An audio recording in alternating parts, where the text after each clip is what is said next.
Good evening mga kapuso! Summer's not yet over sa iflinex na photos by the beach ni Slay star Derek Monasterio. Ang co-stars niya sa series di rin nagpahuli sa pagiging fitspiration. Makichika kay Nelson Canlas.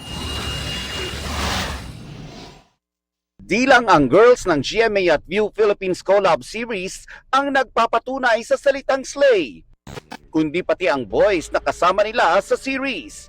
Dagdag sa init ng panahon ang sizzling hot photos by the beach ni Zach, Derek Monasterio while flexing his toned abs. Giving main character energy din si Derek na nahook sa deep sea fishing. Kasama pa niya ang kanyang real-life girlfriend na si El Villanueva. Bumili kami equipment, tapos mag-rent kami ng parang maliit na boat. So, ganun. Malalim talaga, mga 50 meters. Yung pinauna namin pangingisda, nakahuli agad kami ng sobrang laki. So, nagulat kami. So, parang, wow, sarap pala ng feeling na parang feeling mo na may lumalaban at the end of the line. Astigman at dedicated sa pag-imbestiga sa pagkamatay ni Zach.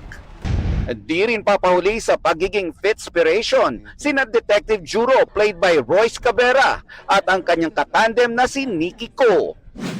Si Jay Ortega naman tumakbo sa bagong era ng fitness. Dahil sa isang injury, no-go na ang weights kaya cardio is life na para sa kanya.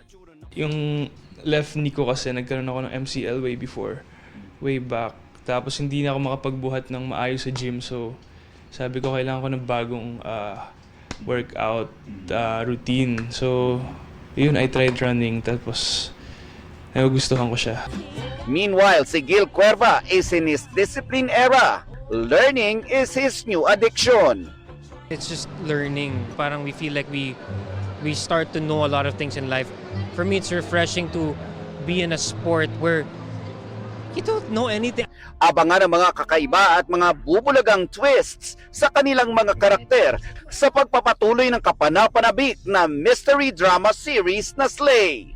Nelson Canlas, updated sa Showbiz Happening.